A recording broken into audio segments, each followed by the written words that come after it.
Welcome to Tech This Way.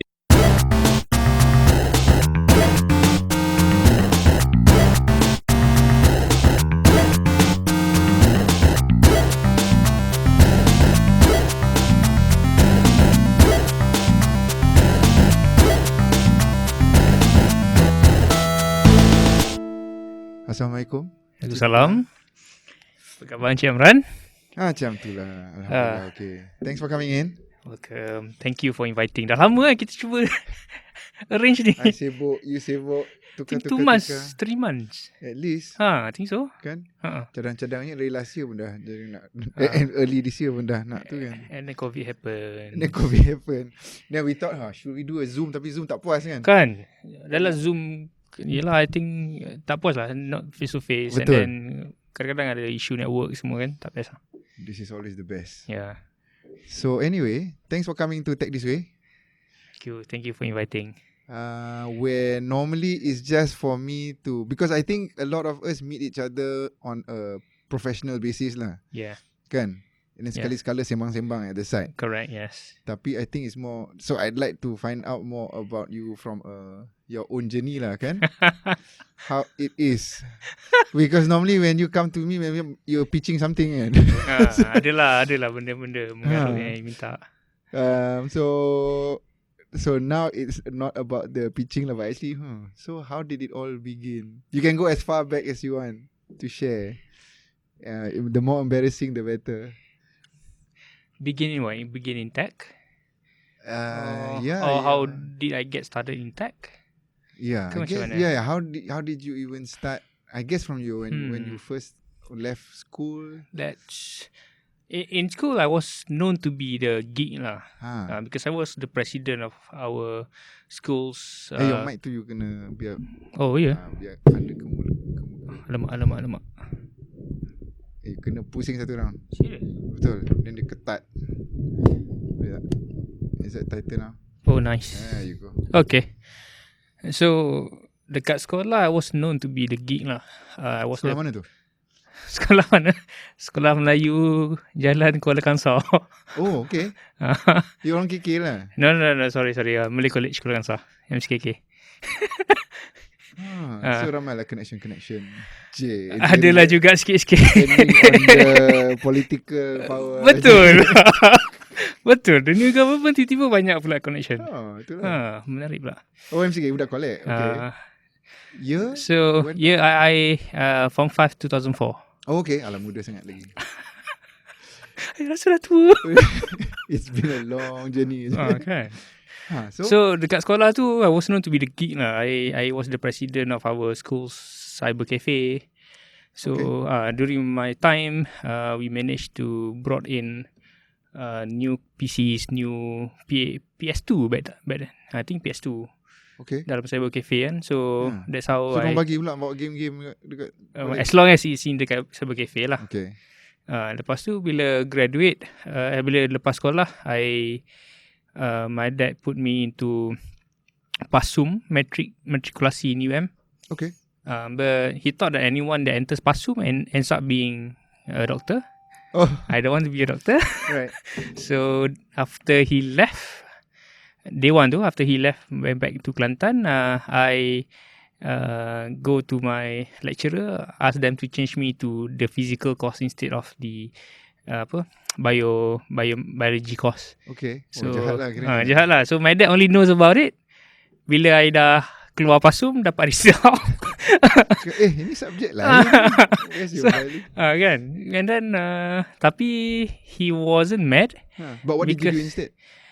He wasn't mad because after matriculation I dapat offer architecture. Okay. Architecture in UM.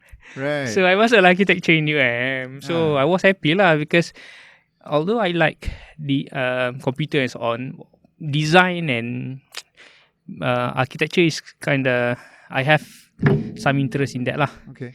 And you like the long courses, It's how many years? It's 5 years. But it's split into 2. Part 1, 3 years. Part 2, 2 years. So I entered architecture.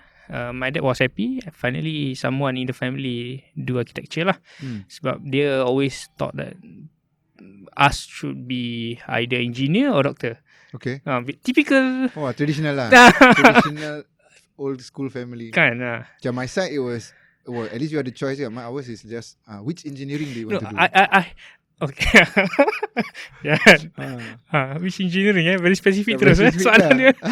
So I'm supposed to be the doctor guy lah. I see. Because even masuk SPM I tak dapat A. For in biology. So therefore naturally I was supposed to be a doctor. Tapi I don't like doctor sebab doktor bangunan pun tak apalah. Doktor bangunan boleh lah. So masuk architecture, I was loving it. Tapi by the end of the first year of architecture, second semester, my dad passed away. I come from a very big family now, so I don't want to be burdening my mum asking for money. Big is big? You have to ask me how many mums I have. I have 3 mums. Interesting. 3 mums. Old school betul lah. Memang old school Kelantan lah. 3 mums and our siblings can form 2 football. But luckily enough, the whole family memang aman damai lah juga. Aman damai lah, biasalah. Lah. I don't know how my dad did it lah. I should learn. Ilmu kuat tu. Ini live ke? Tak ada. Well, you can go anywhere. Up to you lah. Sekarang you kat lah. So many, how many siblings you have? 26. Wow. I have 26 siblings. So besar lah kan. So agak besar. So where do you fall in this 26? I can't recall my number. Tapi I'm the eldest of my mum lah. Okay. So tapi memang you've got older siblings. Yeah. Lah. So I'm mostly, I think I'm smack in the middle lah. Okay. Even my year 87, I have another sibling yang same my age. Oh, okay. No, I was going to say, tu cukup football team. Ini cukup 2 football teams. Yes. Dengan coach dia. Yeah. Water boy sekali. Water boy. Two separate coaches and water boys. Anyway. So bila my dad pass away masa second sem first year tu, obviously I don't want to be asking money from my mom lah kan. So I discovered back then I already started to dabble a bit in content management system macam WordPress, macam Joomla kan. So I discovered that it's really easy to make money in IT. So bila at the end of the first year tu, I started to approach a couple of companies. Hey, do you have a website? Do you want to do a website? Let me do it for you. So that's how I started getting a few $1,000 lah doing this websites. This was mid 2000s macam tu lah. This was 2005, 2006. Kan? And then it's really easy sebenarnya. Kan? And you have some design skills. Yes, a bit lah. Photoshop sikit-sikit. That's how I dabble lah. Right. Kemudian doing that and doing part-time in customer support for a tech company. So you're familiar with Jom Social? Azrul Rahim? Tak. So it's a local company. Back then Facebook tengah naik. And everyone wants to be the next Facebook, but they don't have the tech. So we develop a plugin or a component. When you install onto Joomla, the CMS, it turns your website to be a social network. I see. It's just $149 USD punya solution, but we have tens of thousands. We had 160,000 customers worldwide. Wow. Imagine a local company. So based in Mid Valley je. Okay. So I started doing part-time because they are growing quite rapidly. I buat part-time doing customer support. So naturally architecture ni siang you study, malam you stay out sampai malam, buat design semua. Orang lain buat design, I buat customer support. But that's how I pay for my degree lah. Wow, that's great. So I earn lah, tak sampai lah 1,000 a month, tapi however 100 pun that's really big enough value for me lah. Yeah, as a student kan. Give you $1,000 a month. So by the time I graduate, I sort of already quite familiar with product and project management though. Because I was the customer support guy. Right. I was the bridge between developers and customers. I understand customer psyche. I understand developers punya at least the process. process and technical. If there is any limitation, why? So you become the person in the middle now. So by the time I It's graduate, almost going on an MSc course yourself. yes. Betul. Right? That's correct. So that's how I forced myself to learn a bit of HTML, a bit of database SQL semua, where to look, what query to do kan. Tapi I'm just surface level je lah. Just good enough for me to get by. By the time I graduate, I really don't want to be in architecture firm. Because macam mana architects ni, you never stop working. You are taking a shit ke, you are mandi ke, you're sleeping ke, you're with your family ke, on weekends ke, you always tinker in your minds. You always have pen and you have this kind of book and sketch. So this is something that I carry from architecture lah. Blank book for you to sketch and so on. As soon as you get the inspiration or So even while you're eating, you're gonna take the napkins and then draw. That's normal for architecture, but I cannot envisage myself doing that because I feel that architects are being paid really low. The pay and your responsibility is not the majority lah, right? Unless you are the few who break out from, correct. Kan? Unless if you are a contractor or you're a developer or you've been in architecture for at least 25 years. To be the hero architect. After you dah umur 50s, 60s, for me it's too long lah. Because ni jiwa millennial ni. Just have it fast. It's too long lah. It's too long lah. So by the time I graduate tu, I terus. So it was more a practical consideration lah. Not so much obviously you don't have the super passion to be an architect lah, because otherwise then it doesn't matter. Right? Betul. Unless if you are really passionate enough, then you continue going into architecture lah kan. But you obviously don't have tapi that, for me, I don't have the time or I don't have the resources necessary to invest myself into architecture. Sebab the moment you go into part 2, which is it is short 2 year, tapi you gonna spend money like water down the drain lah. Memang spend. I don't have that flexibility lah. Or the passion to wait. So the company yang I work with part time tu, Jom Social, they invited me to be the customer experience manager, and soon after become the product manager lah. So I stayed there for 2 years until the company was sold to a US company. So the US company pula, they have to establish a new entity here, and a new base. So I helped them to set them out lah. I see. So you got absorbed as well. Got absorbed lah.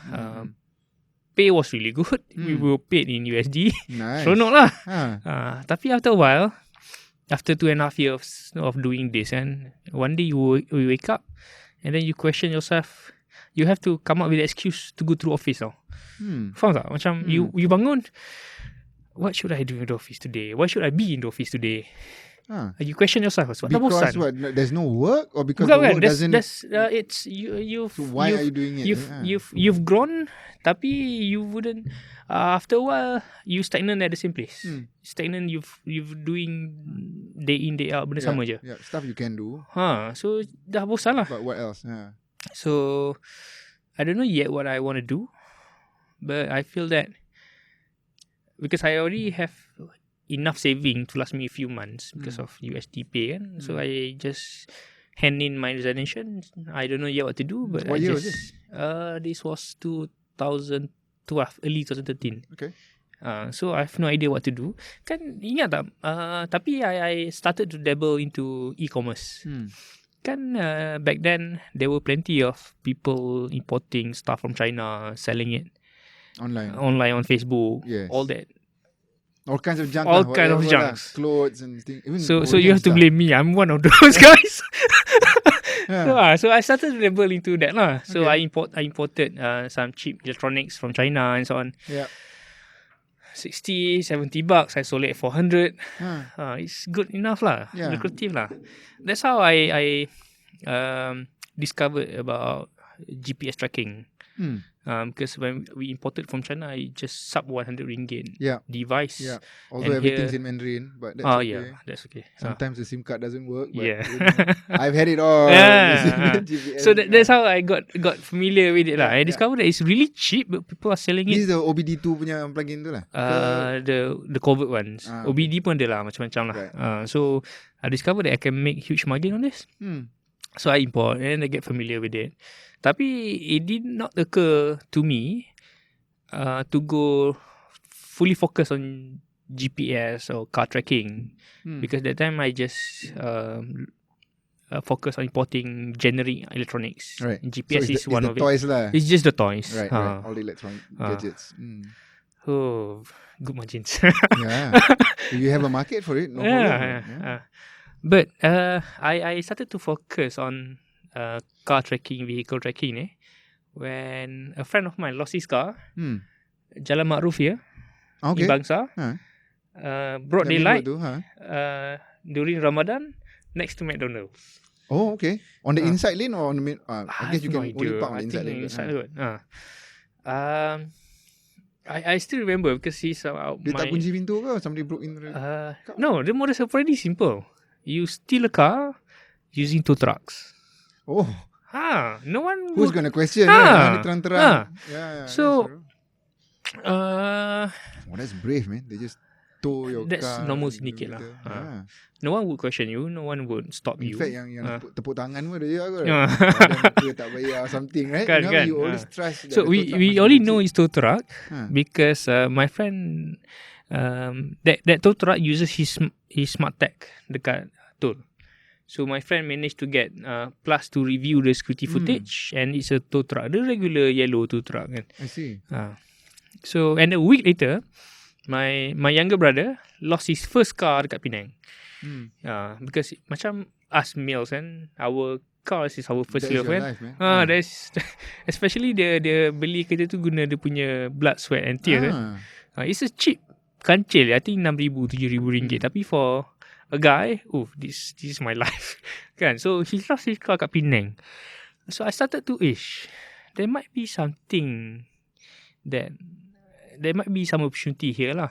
So that's how And you were at that point that you know we are there's already. GPS. So bila I do some study, do some market, apparently in Malaysia, every 24 minutes one car is stolen. But now dah getting lower lah. I think right now almost every 50 minutes one car is stolen. But still half. still No, a quarter of it. so Half. Yeah. Half the time. so But is that because of COVID ataupun? No. I think it's on the decline. on the decline. I don't know why. Maybe security on cars are better kot. Could it be? I don't know why. But anyway, So so then you saw this. I saw this opportunity lah. So But it's not good enough to just plug this in and hope people to. Betul. The Sebab software side and all that is almost none. betul. Sebab back then smartphones people are starting to go into smartphones 2013 and so I thought the hardware is there, but when I look at the solution, the app itself, there's It's no a map such from app. China. It's not. Back then there's no app, and then you have to call the call center to know where's the location of your car. So there's no real time tracking and so on. This was 8 years back. So I thought, why don't we come up with that kind of solution? So in just 3 months, we come up with the MVP lah. Who's we? Oh, we. Me and my ex-colleagues from Jom Social before. Because when the company was sold, rest of them, they just go all over. I bring a couple of them. Why don't we dabble into So were they tracking. doing the import business with you or tak ada lah? No. The one okay. that does the importing is me. Right. They are really good engineers lah. Okay. But then when you had this idea, then you call them up to say, Yes, let's correct. Yes, I know their capability and so on. Right? So we developed that. Back then, I have no idea yet if the market is real. People will buy this. So what I did was I know I know how to develop a CMS site. So I just developed a Katsana.com website. So I developed it in such a way that it almost feel that the website, the company has been around for It's ages. right. So in the website, I asked my friend, hey, can I have your review? Tak? Can I have your review? Tak? Can I show your face? Tak? Cik, it's a good Just hack. macam. Yeah. So I put a lot of effort into SEO, search engine optimization to get our articles ranked and so on. So back then, if you were to search for anything, any related keywords, I guarantee you are number one lah. So because that back then there's no, And there's not much either kan. Car tracking, GPS je keluar kat sana lah. car theft, prevent car theft, curi kereta, whatever lah kan. Yeah. So we managed to get number one and inquiries start to come in, but the solution is not there yet. Yeah. Still in development kan. So again, starting a new business, I have no idea what are the features that the customer wants. That's first. I have no idea how much they want. How much they would pay? How much they would pay, sorry. How much they would pay. And the third one, I have no idea what kind of customers they are. Are they personal? Are they corporates? So by making a website but not disclosing your price, you are forcing the customer to call you. So I interact directly with the customers lah. I tanya dia orang, hey, do you already have a tracker? Why do you want to change to a new one? How much you are paying right now? What are the features that you want?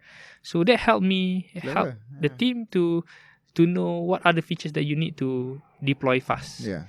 The first features, and then how you when it comes to pricing strategy, how differentiate yourself with the typical ones lah.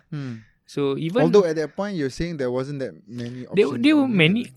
There were not many competitors, but there were a couple of really well-known competitors macam Captor, apa lagi, Cobra. Okay. Yeah. So I know their pricing, which is Is Cobra still around?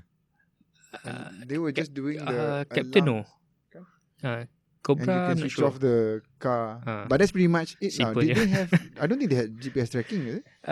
They do. Cuma dia, if you want to know the location, you have to call them. Oh, I see. Okay. So that's the I opportunity. think it was that I saw. evolution lah kan. It was the technology was slowly heading towards Betul. you track yourself kan. Belum lagi. Okay. So bila we go into that, so I know what customer wants, how much they are willing to pay semua. I just gauge lah, how much you are paying right now? I'm right now paying 1,200. Ours mahal sikit lah bang, kita 1,400. Tapi bila kita cakap macam tu kan, so kita gauge lah, dia sanggup tak dia bilang 1,400. Dia masih nak cakap lagi ke ataupun tutup phone, pegang phone terus? So it's seronok lah. So you can play around with the price. Yeah. For us, it doesn't matter pun. Cuma kita just, I wonder if because you had worked on the support call center for so long, that speaking to people you were quite confident with. tak tahulah. Tapi it's not call center lah. It's just forum. No, support. Tapi, kan before that you were doing support kan? So I wonder if engaging with strangers was something that's kind of normal to you by then. It helps a lot lah. Kan, because I would say that actually not easy, to go speak to strangers right, and have that dialogue. Kan? So that confidence must have come from that. I'm guessing. Maybe lah. You force yourself to speak lah. Yeah. But anyway, okay. So then you managed to gauge features, pricing, and then type of customers. Sebab and then somehow kita start developing bulan 8, bulan 11 tu duit kita orang habis. my saving runs out. Right. Ni bootstrapping lah semua. Because I resigned early 2013. So in between tu memang I work on my own semua kan. So I started paying people to develop. So by November duit runs out. Luckily, a really solid way to prove that you have a market is that by doing a pre-sale. Because I already have all these inquiries before a few months back. So I think a few hundred inquiries. A few hundred inquiries. Banyak, quite banyak. So I just send an email to them all and a message. If you buy Katsana now, you get it at 900 instead of 1,200. So we managed to get like, I think 30,000 ringgit in November. And was the solution almost there lah? Almost there. We know it's almost there. So we promised then them. you were confident enough to so you promised to them that if you to buy now, you got it at 900 ringgit instead of 1,200. Ini macam Indiegogo sikit. They didn't realise they were on Indiegogo. So they orang bayar, and bulan 1 tu memang complete. The basic features is there. We managed to ship off. Right. And the hardware, you just all got it from Lazada lah? No.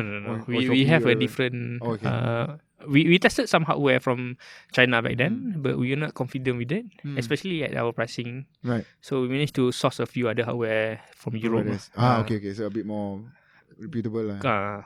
Okay. So that's the story lah. So we started to dabble into tracking, collecting data. But from very beginning, I'm aware that the data that we collect tu agak valuable.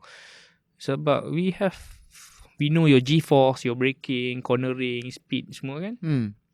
And I realised it's valuable because when we collect the data, we collect at the frequency that is a lot faster than the typical tracker in the market. Back then, they update the location every 5 minutes, 10 minutes. Okay. We update 10 seconds. Oh. Every 10 seconds, we update. I remember you, when we first met around that time, you had a deal with Maxis or something and some data. Was it Cellcom?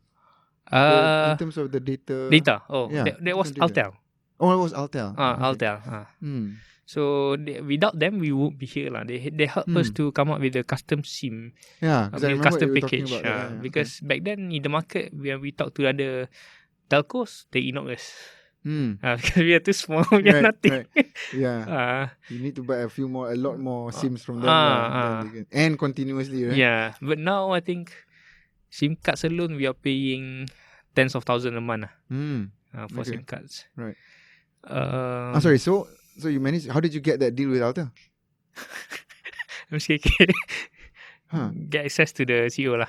I see. Then CEO believe in what we do, and then he asked his team to help us. Oh, cool. So network sekolah dulu. So we know that we are collecting so much valuable data kan? And often. And quite and really frequent. Frequent. To the extent that using the data, we start to be able to measure your driving behavior now.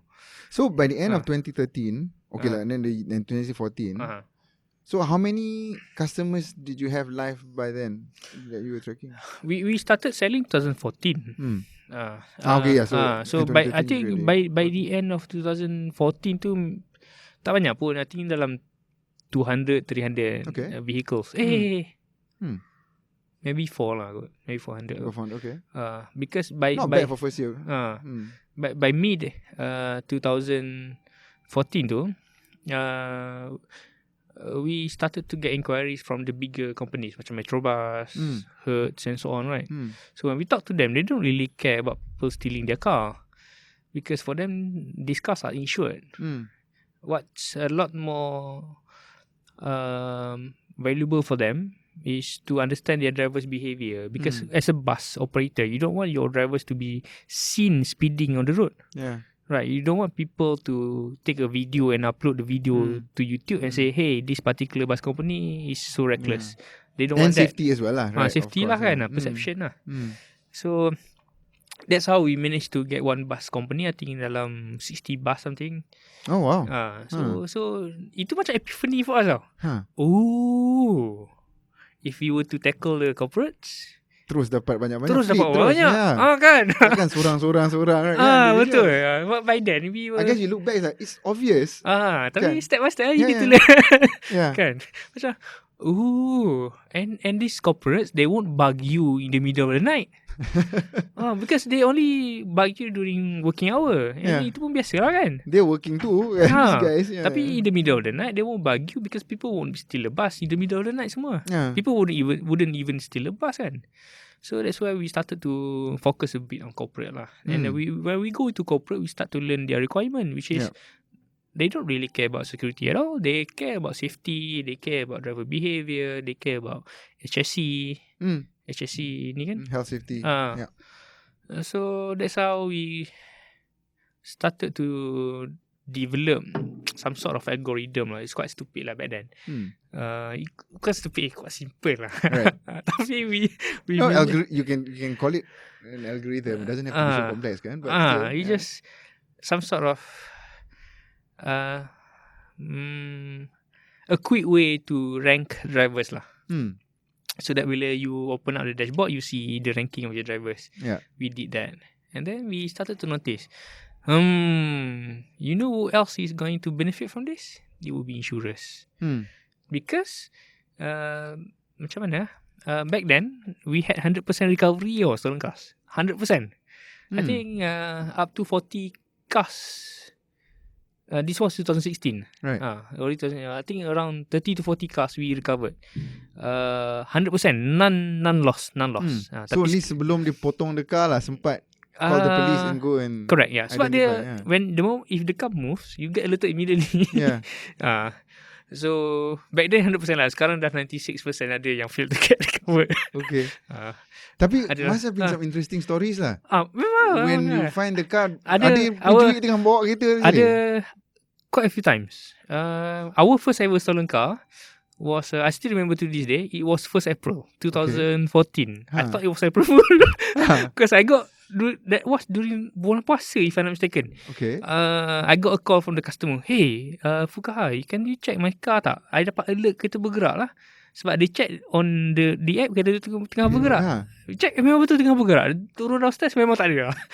So it was a Civic Type R, a real Type R lah, bukan a Civic bukan tukar batch. Ni a real Type R, FD2R. Okay. That's what 300,000-400,000 at least. Yes. Right? It was driven at around 200 kilometers an hour. Highway. I think max kot rasanya. If I'm not mistaken, max lah. Memang lenjan lah. Memang lenjan habis lah. So memang kita try in real time, and then that was our first ever. So what did you do? Okay. I follow. Dia pun the customer follow on his other car. I follow my own. Oh, but did you tell the police ke? Or? The customer sempat buat report. Okay. And then during that time we have a feature yang you can share the live link to the police. Police buka, dia terus nampak kat mana. Okay. Real time lah. So the car was hidden 100 meters away from a police station. Wow. Allah, apa nama dekat? Tak ingat, sama dekat Puchong, if I'm not mistaken. So the GPS location was quite accurate lah. It's really accurate. So bila dia sampai tu, the rumah tu, dia punya gate tinggi tau. It's a house. Okay. A house dalam taman. A house. Like a regular house? A regular house, tapi dia dekat corner lot. Wall dia tinggi. So bila sampai tu, dia tunjuk last location kat situ. My customer tengok, and then he thought, biar betul ni. Because it looks like a proper house. Kan? Tapi dia punya cousin lompat-lompat, nampak his car dalam. Ada 2 Type R, ada 1 BM, 1 Perdana, if I'm not mistaken. Right. So memang betul lah. So panggil lah polis. Policeman? Memang itu kes daripada pagi sampai tengah hari lah duduk situ. Baru polis dapat warrant to enter, and then enter, jumpa lah. And then kat atas tu ada some hidden room lah. Orang belakang cupboard, orang sembunyi dalam tu. Tapi bila tengok tu memang these guys are syndicates lah. Mestilah. Dalam our blog ada the image of all the cases. Oh, cool. Best so lah. That was the first success story lah kan? First success story, tapi it comes at a risk tau. After that my team members, Fuqaha, I don't want to show my face on the website lah. Betul. Right? Because if this syndicate finds out, betul. Like, kan? Yeah. So we started to hide our team members. Tapi now, because we no longer focus that much on consumer, 96% of our business now comes from a corporate lah. I see. Okay. Which makes sense, right? I mean, the effort has more returns, kan? Yeah. So that was a nice first, I don't know, case study lah. Quite menarik lah. Okay.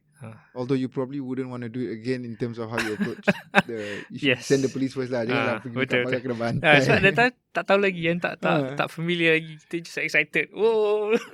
I found my car. Yeah, the guys, if they knew at the back, they could have beaten you guys up, man. Tapi I was told by the police that typically kalau car theft syndicate ni, especially yang syndicate yang looking at your car to be shipped out, they are quite gentleman lah. Kalau kantor dia takkan... Oh, I see. It's not violent lah. Dia not violent lah. Yang violent ni jenis yang curi kereta tu, they want to chop it. They want to chop the car for spare parts. Right. Macam kalau Proton, Perdana, Wira, all these old cars yang no longer ada spare part kan. So that one, they tend to be violent sikit. I don't know. Ni boleh cakap lah. Okay. Sound quirks juga, menarik jugalah. Learning from that. So this was 2016. Things were 2016. doing quite well. You're So, getting corporate customers then. we 100% recovery rate, Mm. and then we managed to help enterprise reduce risky behaviors. So naturally, we thought insurers might be interested in this. Mm. So that's where I started to approach Etika Yep. and a couple of other insurers lah kan. Mm. So when we approach Etika, everyone knows that by 2017 detariffication should happen. In 2016 lah. They know that in 2017, a year later, detariffication should happen. Then insurers might be looking for solutions that help them understand driver better, Their behavior, and also manage the risk better lah kan. And since detariffication will happen, then probably they can adjust the fee to include some cost for the risk management and so on. Yeah.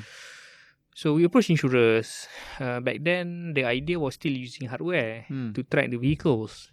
Yeah. Because we are familiar with it, we know that with hardware, there's so many benefits. It's a lot more precise. You can recover stolen cars. A lot more things you can do lah kan. You can turn off the car and so on.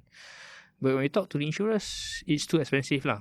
So it doesn't make sense, especially when we look at the current market of on average. I think our premium in Malaysia is 750 ringgit lah on average. Yeah. So if and given the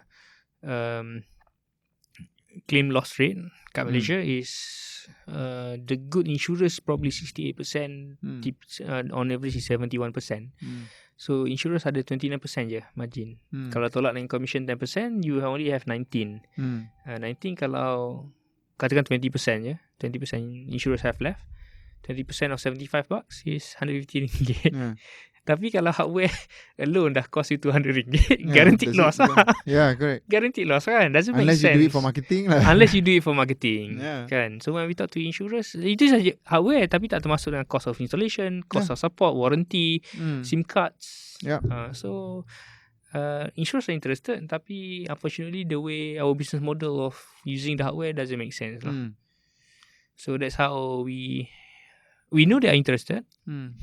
But how do we make this available really cheaply to the insurers? Yeah. So that's how we got another epiphany lah. Okay, the solution is there, the platform is there, the one that does the scoring, the crunching is there. Which is good for corporate customers to do their tracking of fleets and all that. Correct. But how do we make this available to the mass? How do we make this available cheaply to the mass without incurring so much cost?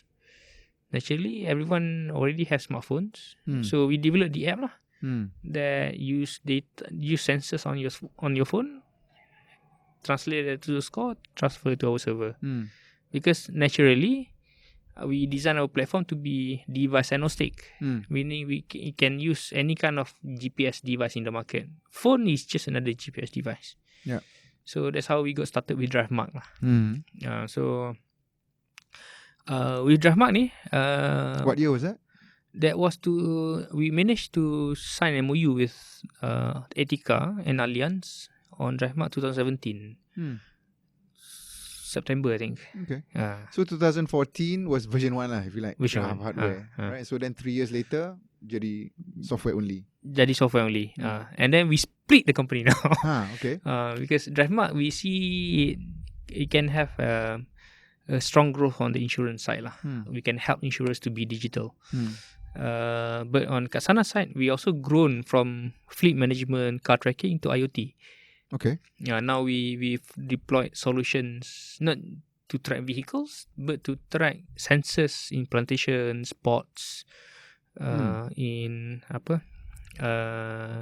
power factories and so on. But what's the common technology from IoT and your? It's sama je sebenarnya. It's just but you don't need it's not the hardware. It's the platform behind. When we developed that, we already designed from scratch for the platform to be device agnostic.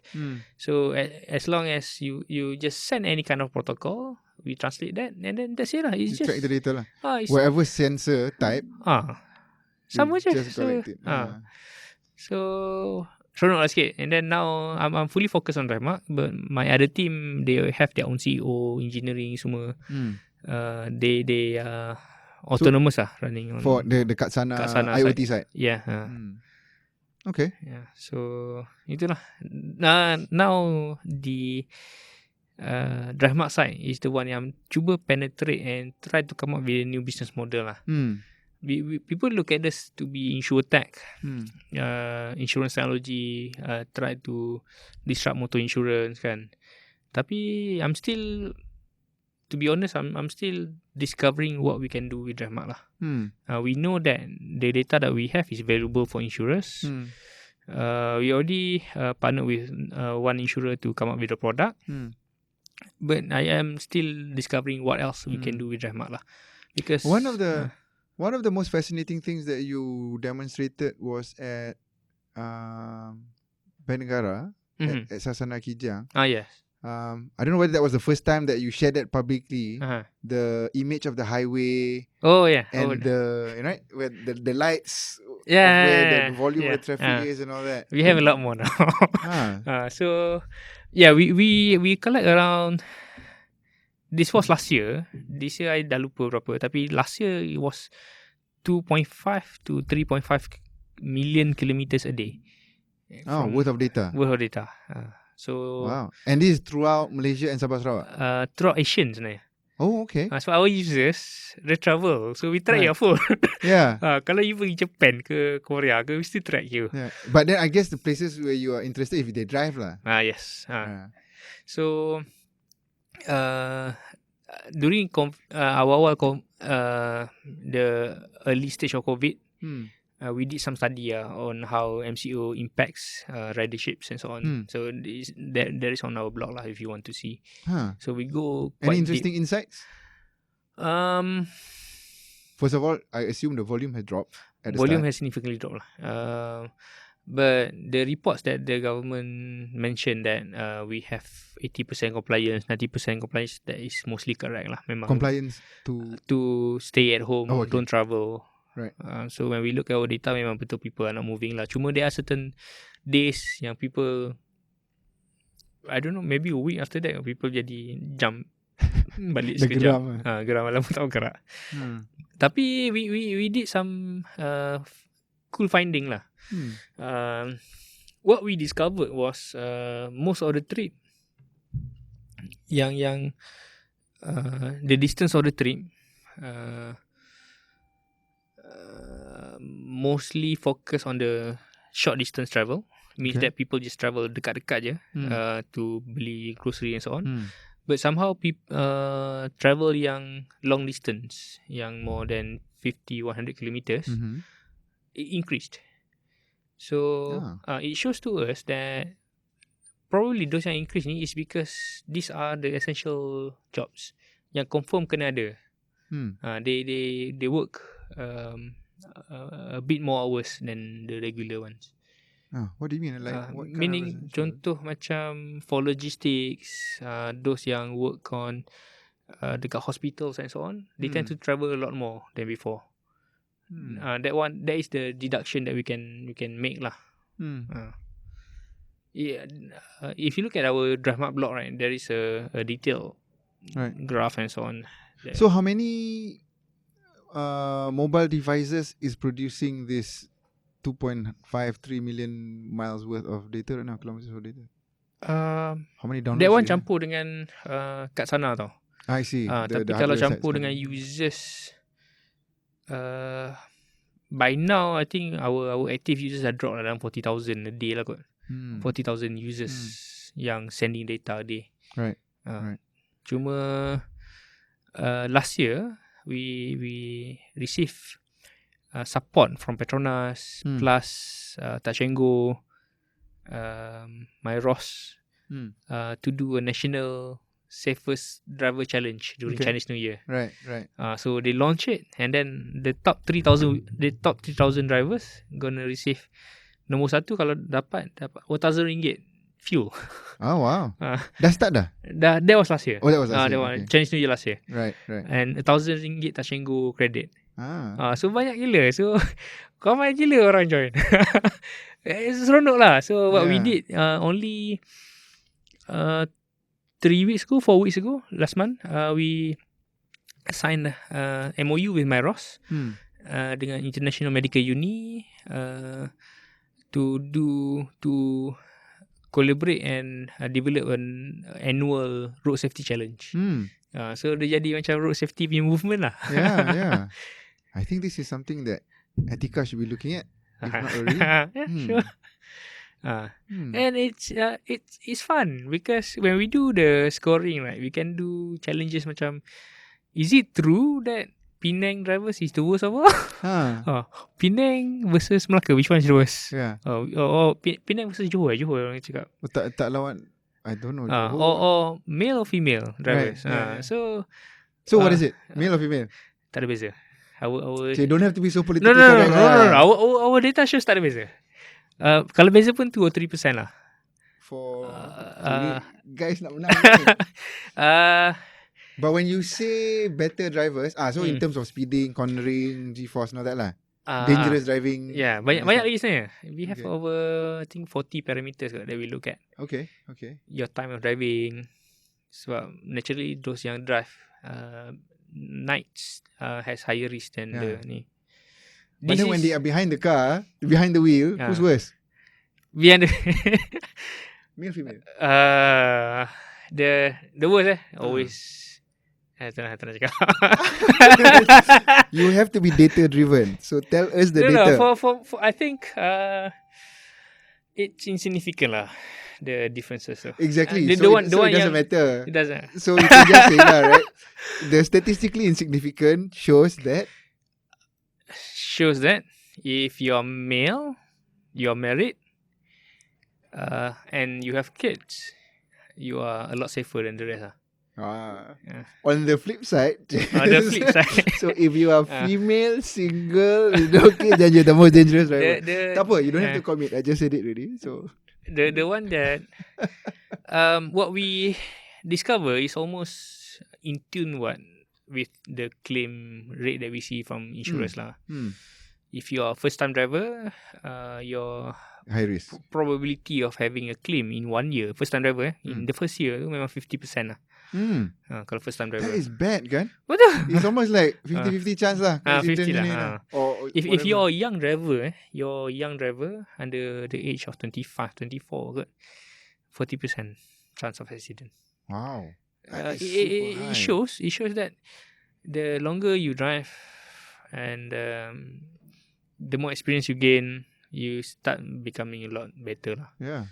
It also say what is the P in the L license plates, okay, at least the P, is it working or not lah, right? If there's a 50% chance of a claim, it's super high. It's almost like, okay, I was going to say don't drive until you're 25, but still, it's about, when you first start to drive. Yes. Year, kan? It doesn't matter what age you are, right? Betul. Unless you've been driving illegally for first right. years lah. Straight away je. They tengok, you seem to be very good. So maybe before 18. What's the age now? 18? 18. Oh, that is scary. So this is something yang, tapi on our side, right, we look at DriveMark, we feel that there are quite a lot of people came to us, hey, why don't you automatically find people yang speeding? What the hell? I don't want to get myself killed because of that. But right now, so what is the model for DriveMark? What's the incentive for people to download and use it? Right now, memang kita ada that reward constantly. Satu, we give out. Our reward is simple je. It doesn't have to be RM1,000 fuel, whatever. Initially, when we started, we give out a car.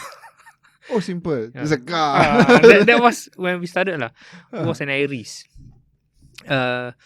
Tapi in 2018, I think, when we did our first national road safest driver challenge, we had the opportunity to present to YB Anthony Lok, the ex-Minister of Transport, and then he suggested, why not, instead of one big prize, why not you have thousands of small prizes. And we did that lah. And then when we do that, simple je, macam you bagi tiket wayang, you bagi T-Life vouchers, you bagi the cheapest of all, we give out a sticker. The stickers has the text a badge, a DriveMark badge, and with the text DriveMark Hero. Right. And So this is people, literally gamification. You get that shield lah. Yeah. and then people are so proud. If you look at Twitter, if you look at Instagram, you search for drive mark, you'll see people are posting their score and posting their badge because they are now acknowledged to be a drive mark hero. A safe driver. They are proud of it. Hmm. So this is something yang okay. This is interesting. Yeah. Something that we learn lah, gamification, Yeah. real gamification. Yeah. But then the question though is, as the company, how do you monetize this lah? Right now, the way we see things is that in order for people to adopt, we call this usage-based insurance, where your motor insurance is tied up to how well you drive or how far you drive. It's usage-based lah kan. Yeah.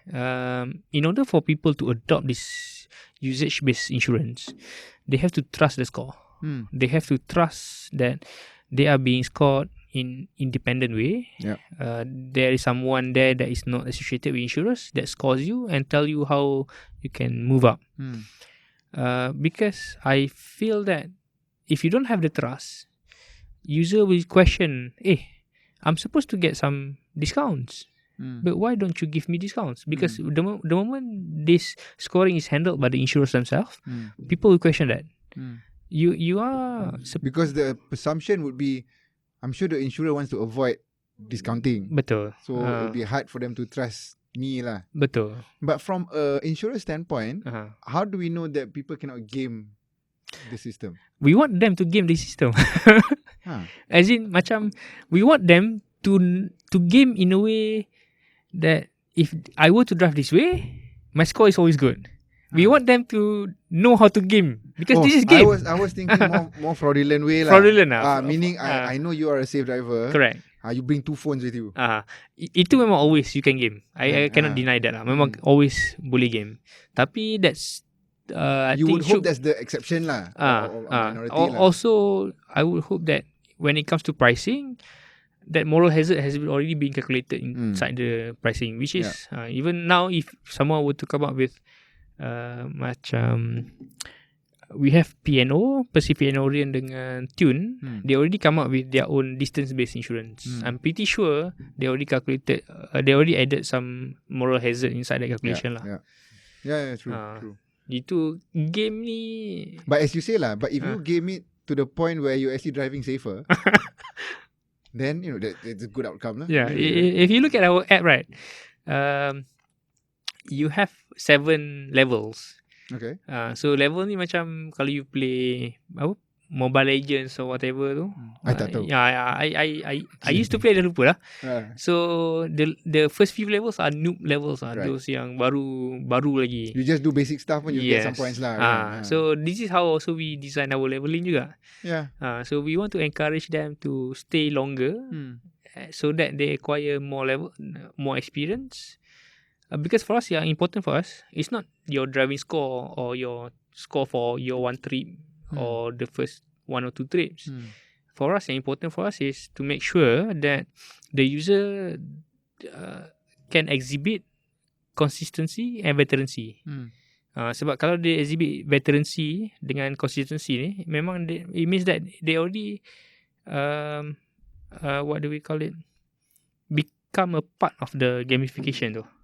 We already managed to get them to get familiar with the score and for them to trust the score. So dia macam, what do we call it, data defensibility. Have you heard of that? Yeah. So based on that, typically how many kilometers do you need to have driven before you get that level of data trust? Okay, at the very least, we need 200 kilometers. The first 200. Right. Tapi the way we do our scoring and leveling, there is a minimum kilometer that you need to do every month lah. Which is 200 meters. 200 kilometers. 200 kilometers a month. So that is divide by 20, so 10 kilometers a day. Which is sangat lah. So you go go to work and back pun should cover lah. So Malaysia, on average, we drive 24,000 kilometers a year. Per year kan? Yalah. So every car it's about right lah, about 20,000. That is statistic from IROS lah. So that's what we are doing right now. A lot of gamification, and then we discover the longer you stay with drive mark, the you punya trust is higher. And second, you don't want to stop using because you already collected so much. Yeah. Because the moment you start using, our leveling tu ada include a bit of our downgrade lah. Right. Over time, you time, tak drive, you lose the experience lah, let's yes. say. And then, okay. So So bawa lagi. no lah, bawa lagi tapi So it's just Petronas loves consistent you lah. lah. At least they're burning more fuel. Yeah, I'm so happy lah ada Petronas to support us. Oh, that's good. That's good. Okay. So then what is the future looking like? For us, we never thought of doing this when we started. Doing what? Doing drive mark and also Katsana IoT. We never thought of doing it. It was just tracking lost cars first vehicle lah. tracking kan.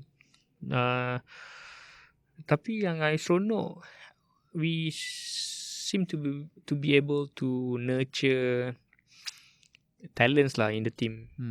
So they discover new things, buat benda yang, in fact when we interviewed our data scientist people semua kan, not many of them have any experience dealing with the kind of data that we have. Oh, actually, how big is the team now? What's 46, Katsana or Drive Mark right now? 47 lah. Okay. For both or combined? Combine. Okay. Tapi we are hiring I think 4 or 5 guys this month lah. For Drive Mark side, we are deploying in Thailand nanti. Oh, cool. What's happening in Thailand? Or similar model? Similar model, yeah. Okay. Happy lah sebab I rasa macam the way we approach insurance is slightly different because we are not an insurance guy, so we look at things slightly different lah, from the angle of how can you get the driver to trust you, how can you get the driver to consistently exhibit good driving behavior and so on kan. We don't look at, because when we do drive mark scoring using smartphones, it's not something unique pun. There are so many solutions out there that scores using smartphone. It's just that when they design the solution, it's always from the perspective of the insurer. So when it's from the perspective of the insurer, it's about penalizing, it's about very detailed data of your driving behavior. Tapi insurer, they don't realize that as a driver, I'll be scared to know if you are tracking me all this data. You are showing me that, I braked 10 times yesterday. I'll be scared. Aggressive brake. So dia jadi macam, I'd rather not use it lah. takut lah kan. But there are always a different approach lah. A softer side. You don't really have to show all this data, although you do track, but you don't have to show it. In fact, as you say, then achieving the drive mark hero is the goal. Yes. Right? Not to penalize you for driving bad, but reward for good driving. Our level 7 to reach level 7, kena jadi uncle betul lah. Kita I forgot the punya level 7 punya designation. Veteran hero ke apa. To reach level 7, out of 1,000 drivers, there's only 4. Wow. 4 or 5 yang dapat level 7. Okay. It's so damn hard. Tapi if you manage to get it, memang elite lah. Memang you deserve it. Memang you deserve all the award lah. So the way we do our scoring pun memang, when we show to the insurers, it's really easy for them to understand lah. For those, we should just give complimentary insurance because they will never claim. Kan? If it's only 4 out of 1,000, ayo. Baru berapa ribu sekarang. Talk about marketing. Betul. But we do give out free insurance, free PA. Okay. Every month you need to drive safe, dapat score above 80. Next month you get covered for 1 month of PA. 10,000 ringgit worth lah. Still. So banyak juga our users yang stay because they want to get that free PA. It's nothing but it's free. And it's not doing anything that you wouldn't be doing anyway. Betul. Right? If you are a safe driver lah. If you're not, then you drive a bit safer. Betul. Satu lagi the benefit for us is that drive mark ni dia macam serve as a filter. Okay. Maksudnya if you are a bad driver, you won't be using drive mark. So the fact that you downloaded it in the first place is the you already have good the indicator. intention. Yes. Menarik. So menarik. And then you can, and on the flip side, you tengok dia download and then dia uninstall it after like a week. Ini kena jaga ni. So itulah benda-benda yang we never thought of doing. Tapi bit by bit, bila you understand the customer, you talk to them, tengok apa motivation dia, you start to discover new things lah. Itu yang rasa seronok lah doing this. Do you see beyond the auto punya ecosystem, the usage for this kind of tracking? So right now you're tracking drivers, kan? Yeah. Or fleet and all that, vehicles lah. Can you use your platform for anything else beyond that? I think if it were for regulations or drafting policies, we are helping my Ross lah, because we have so much so much data, then we can easily identify spots mana yang people tend to speed, ataupun kalau accident, why. This is something that we are continuously helping Melrose with our anonymized data for them to craft policies that are forward thinking lah.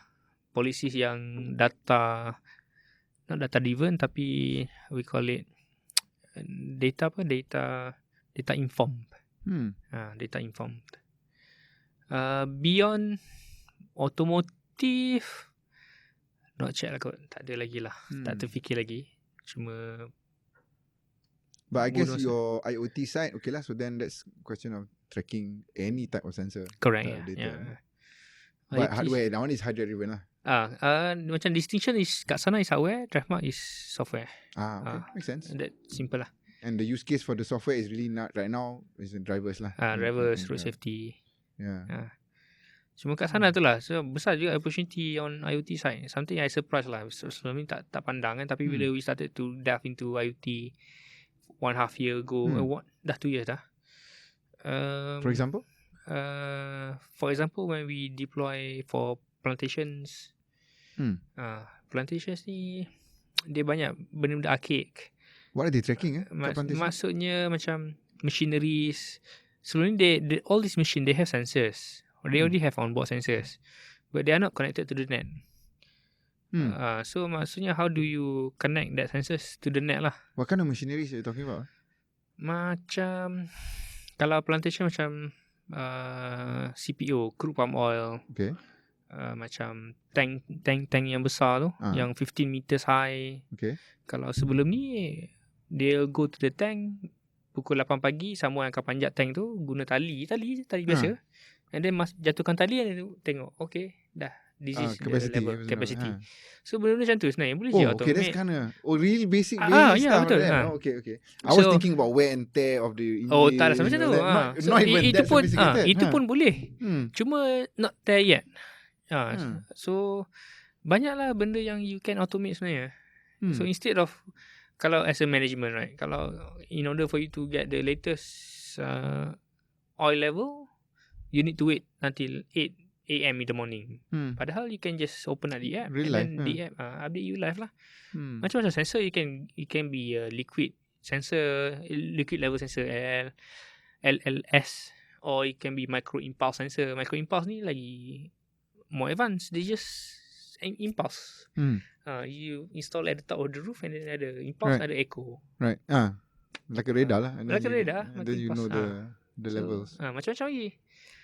So this is small things yang if you only know if you go to the industry, you understand your customers, understand their pain points, and then you provide them with a solution. So that's an interesting point, right? That because as you say, you guys know it from the sensor side. So how are you bridging the gap to know what the industry needs, what the plantation needs? Do you need to hire some retired old plant worker to give you some insights? Tak juga. That's you don't really have to hire lah. You can just consult ataupun these veterans, they like to talk to young guys because to share their experience and knowledge. And so jadi mentor. Zaman pakcik dulu kena panjat tangki ni hari-hari. So these are the gems yang you akan discover lah. Their problems, their pain points. And then being young kan, you have access to all this wonderful technology. Then you come up with a solution lah. I think yang paling important, especially if you are providing solution, you have to talk to the customer lah. Talk them. The first time you jumpa dia orang, you wouldn't know the problem immediately. Tapi after a few times, jumpa dia orang dekat outside, jumpa dia orang dekat their office, then they start to show this document, these processes. You look at the processes and you see, ini boleh simplify, ini boleh cut off, ini boleh reduce manpower semua. So, talk to your customers lah. Yeah, for sure. Okay, like I said, we've just passed the hour quite fast. Very fascinating. I guess in the next 1 or 2 years, what's the immediate plans for you? 1 or 2 years I don't know about Rahmat and Katsana because plan often improve. Tapi I will not open another vertical which is food and beverage. F&B. I mean, monitoring, tracking F&B or totally different business altogether? No, it's memang purely F&B. Buka kedai makan, sikit. Lain sikit. I'm not sure relax tapi macam it's not, definitely not. It's high risk and it's full time. Betul. Tapi I have some plan in mind yang might be worth doing lah. It might be worth exploring. Boleh bincang. Sebab in 1 or 2 years I expect myself to be helicopter je lah kot. Just no longer doing operation. Right. I want to do something else with my partners lah. Okay. Because we already structured our company to be, okay, kau pegang kat sana, kau pegang Rahmat, kau pegang Yeah. I was talking to somebody in the Philippines hari tu. Sama juga. It's around, I think she's probably a bit older than you. It's like the same thing. Dia pun nak bertukang. Let the business run itself. Then nak buat glass blowing lah. Kan? It's just interesting lah, learning new things. Now lepas ni I'm masuk kelas Muay Thai. Okay. Right. Tapi seronok. Get ready for some lebam-lebam. It's my 3rd class already lah. Seronok lah. Tapi cardio tu. That's good exercise anyway lah. Good exercise. I took up Muay Thai when I was in uni. Okay. So I think we had a 15 minutes, 20 minutes warm up. After warm up baru nak start kan. After warm up I think I'm ready to go home. My first day of Muay Thai tu macam sweating masa. Memang penuh baju, memang penuh. Yeah. Tapi seronok. Seronok. Dah sparring apa semua belum lagi? Belum lagi. Baru just basic. The moves lah. Move just basic. Yeah, then you see lah these guys yang dia punya kaki shin macam besi kan. Shin, and then dia punya stomach macam keras. Lain sikit. Lain. Macam bro, someday bro, dia suruh I kick dia kan. Macam for real bro, takkan you want me to kick your stomach bro. Macam bila I kick macam what the fuck is this? Tak apalah. So maybe in a year from now you let me kick your stomach. Okay, boleh. Okay lah. Cool man. Thanks very much. Welcome. Thank you for inviting. No problem. So good luck with the Katsana and Drive Mark. Thank you. And then let's see. We'll have you back here when you open your restaurant lah. Yes. Kita tengok apa pula jadinya. I ada, it's not a restaurant nanti buat dengan you. Offline. Offline. Secret. Okay man. Okay. Good luck. Okay, thank you. Bye. Bye.